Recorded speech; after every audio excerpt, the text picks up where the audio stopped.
Before you say something like that, make sure you're doing your job properly. Your work attitude is terrible. Don't you care that you're bothering everyone else? I said sharply, causing Chloe to glare at me with tears welling up in her eyes. She yelled, "You're horrible!" and stormed out of the room. Seeing this, Rachel worriedly asked, "Are you sure about that? She might go and tell Matthew." but I was just stating the facts. Now that it's been said, there's nothing I can do about it. My name is Andy Reed. I work in the sales department of a real estate company. Recently, I've been getting more new colleagues, and I find myself teaching a lot. I've always enjoyed the camaraderie of working toward a common goal and helping each other out. This time, I've been appointed as the sales manager for a new condo project, and I'm pretty excited about it. As the sales manager, I oversee about 10 sales representatives. I also interact with customers, set sales strategies, offer advice to each member, and support both the staff and clients. Essentially, I'm in charge of the field, and it's a very rewarding role. In addition to the sales reps, my team includes 2 women who handle administrative tasks as assistants. Rachel, who I've worked with on several teams before, is very meticulous and responsible. Since we've been in the same department since she was a new hire, we're on good terms, and I can trust her with work.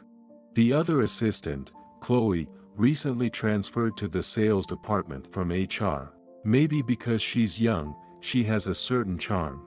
She's cute and girly in her behavior and speech. That's all well and good, but I can't say I have high expectations for her work. Apparently, she asked to be in the sales department, but frankly, she doesn't seem very motivated. The assistant's job involves a lot of tasks like data entry, customer service, handling direct mail, phone calls, and so on. Rachel seems to be doing most of it. Rachel doesn't just think about her own work but also considers everything that comes with it. For example, during meetings with clients, she prepares past documents so we can immediately answer any questions, going above and beyond what is asked of her. This is one reason why I trust Rachel. As for Chloe, she tends to come over to me, touch my arm, ask personal questions, invite me to lunch, and talk about things unrelated to work. Occasionally, when she does seem serious about working on her computer, she's often looking at non-work related information or playing with her smartphone. Still, she does complete her reports, and since I'm not watching her all the time, I think she might be capable when she puts her mind to it. That's what I thought at first. One time, I returned to the office late after meeting with a client. I thought everyone had already left since it was well past quitting time, but to my surprise, Rachel was still working overtime alone. I wondered something must have gone wrong, but she said it was just regular work. It seemed odd that an assistant would be that busy, so I thought we might need to hire more help. However, after talking with her, I realized the problem was elsewhere. Apparently, Chloe wasn't doing much of her work, leaving Rachel to pick up the slack. Rachel had repeatedly told her, but it didn't get through. Chloe would just say things like, "I'll do it at my own pace." or, "I was just about to start that." and avoid the issue.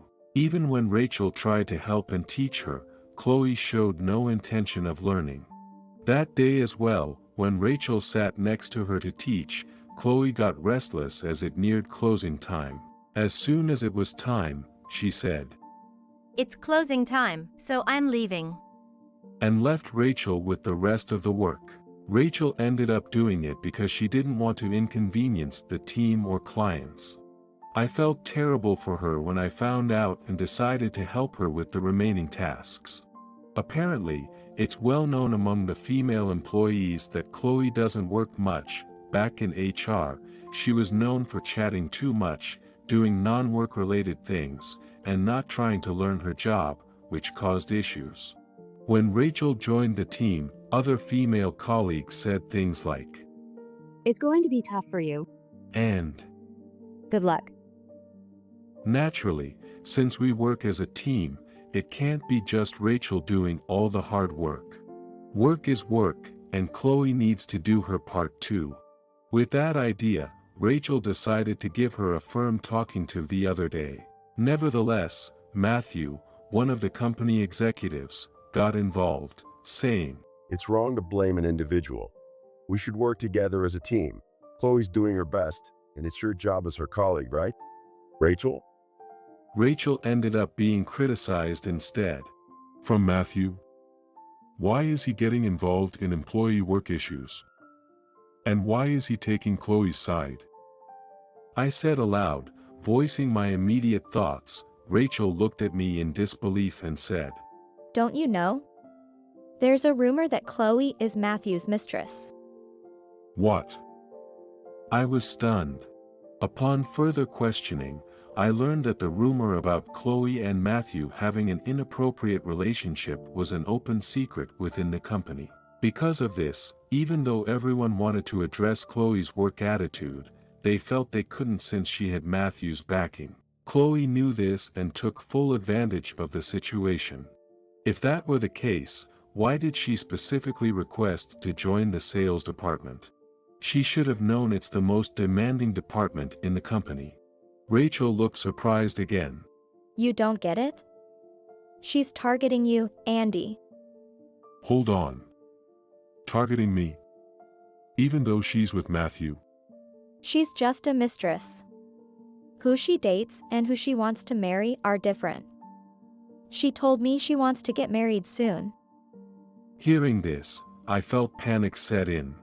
I had noticed that Chloe talked to me a lot and was often touchy-feely. I had no interest in her, though. Sure, she's cute, but she doesn't do her work properly, pushes her tasks onto Rachel, and bothers everyone around her. Besides, the fact that she's Matthew's mistress doesn't give me a good impression at all. Regardless of being a mistress or whatever, work is work. We're a team, and she needs to pull her weight, or everyone suffers. As the sales manager, I need to address what others might find hard to say. I resolved to do just that. Over the next few days, I watched Chloe's behavior closely, but she didn't seem to be doing any real work. One morning, even though she was supposed to submit a report within that day, she hadn't touched it. Furthermore, she messaged saying, I've got an urgent matter, so I'll be in this afternoon. That was after work had already started. Rachel was furious, but I calmed her down and helped with the report. As we worked through lunch and finally got it done, Chloe just showed up. Instead of apologizing or thanking us, she looked at us in the empty office during our lunch break and exclaimed, What? Just the two of you here? Since when are you so close? That's not fair, Rachel. The conversation was off topic, and I snapped. Before you say something like that, make sure you're doing your job properly. Your work attitude is terrible. Don't you care that you're bothering everyone else? Chloe glared at me with tears in her eyes, yelled, You're horrible. and stormed out of the room. Seeing this, Rachel worriedly said, Are you sure about that? She might go and tell Matthew. I was just stating the facts, and there was nothing I could do about it. Later that evening, as the end of the workday approached, I was called to Matthew's office, as expected. The moment I stepped in, Matthew yelled at me. You, Andy, apparently harassed Chloe. She came crying to me. She says she's doing her jobs well. What's going on? I explained the situation in detail, but he didn't believe me and kept siding with Chloe. Frustrated by his unwillingness to listen or trust his employees, I was told, This conversation is pointless. Apologize to her or you're fired. Choose. At that moment, I started doubting the entire company. It seemed absurd to continue working for a place where the executives don't listen to their employees. Then I quit. Thanks for everything, I said, leaving a dumbfounded Matthew behind as I walked out of his office. Declaring my resignation in the heat of the moment, I felt conflicted about abandoning a big project I was entrusted with. Fortunately, sales were strong, and the condos were nearly sold out, so it shouldn't cause any major issues. Although I was reluctant, I couldn't compromise my beliefs.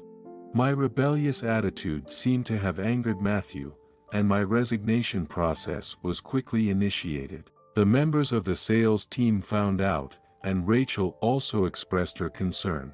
I'm sorry, it's because I said too much. Even though it wasn't her fault, she felt responsible. She mentioned that she was also considering leaving the company due to the incident. After ensuring no one was around, she then whispered to me, Leave the rest to me. "What?" With that, she said to me with a smile, Thank you very much and please take care. My resignation was finalized that day, and suddenly unemployed, I had no idea what to do next. I thought I'd take it easy for a while and consider it a long vacation while job seeking. A few days later, I received an urgent call from Matthew. The interior contractor says they'll cancel our contract unless you're reinstated. What did you do? The new condo project was cooperate with a major interior contractor that was responsible for everything from the condo's interiors to furniture. It turned out that the president of the company had called Matthew, saying, It's unacceptable to engage in an affair openly and fire a staff member for pointing it out. And terminated the contract.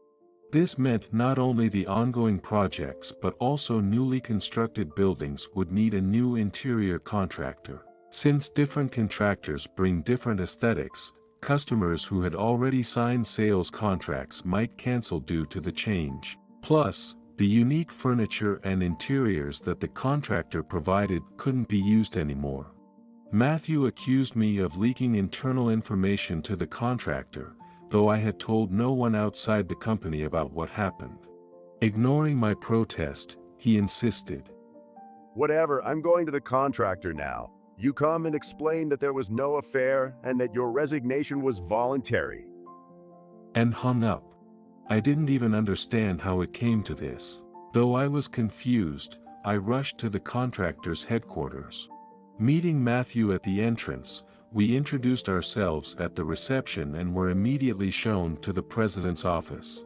While I had spoken to the staff before, I had never met the president or the executive team. The president greeted me with a smile and said, You must be Andy. I've heard a lot about you from my daughter. Puzzled by his mention of a daughter, I saw Rachel emerge from the back. Matthew and I were stunned as the president introduced Rachel as his daughter.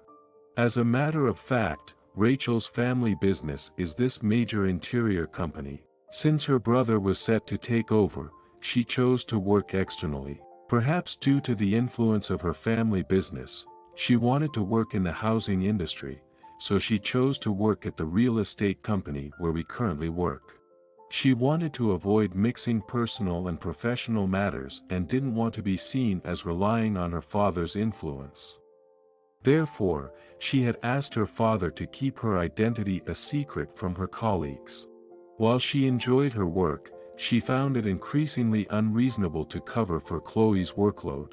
Even though Rachel directly appealed to Matthew, he brushed her off. Just as she was about to give up, I helped her with her work. Just knowing that someone was genuinely looking out for her made her feel motivated to do her best. Moreover, I even confronted Chloe about her behavior. Rachel thought she had a strong ally in me, but soon, I was practically forced to resign. Feeling it was wrong to be discarded despite doing the right thing, she consulted her father, who became angry and decided to terminate the business contract. Matthew was thinking he could cover it up, but he didn't realize that the contractor's president's daughter was in his company. He had no choice but to accept the truth. The contractor's president informed our company's executives of the situation, leading to Matthew being held accountable for his affair and his unilateral decision to fire me. I received a sincere apology from the executives at my former company, and they even offered to nullify my resignation if I was willing. Rachel also asked me to return, so I decided to come back since I was needed. Upon my return, I worked with even more enthusiasm than before. My colleagues, having heard about the incident, placed even more trust in me, which was incredibly gratifying. As a result of the incident, Matthew was stripped of his position and effectively terminated. Chloe lost her support from him, and their relationship became widely known within the company, making her uncomfortable enough to resign. I later heard that both Matthew and Chloe were sued for damages by Matthew's wife. Paying such a large sum without jobs must be tough, but they brought it upon themselves. By the way, this experience brought Rachel and me closer, and we started dating. Her father, the president of the contracting company, also took a liking to me, and now we're dating with marriage in mind. Moving forward, I want to maintain an open and honest relationship, both professionally and personally, where we can correct any wrongs together.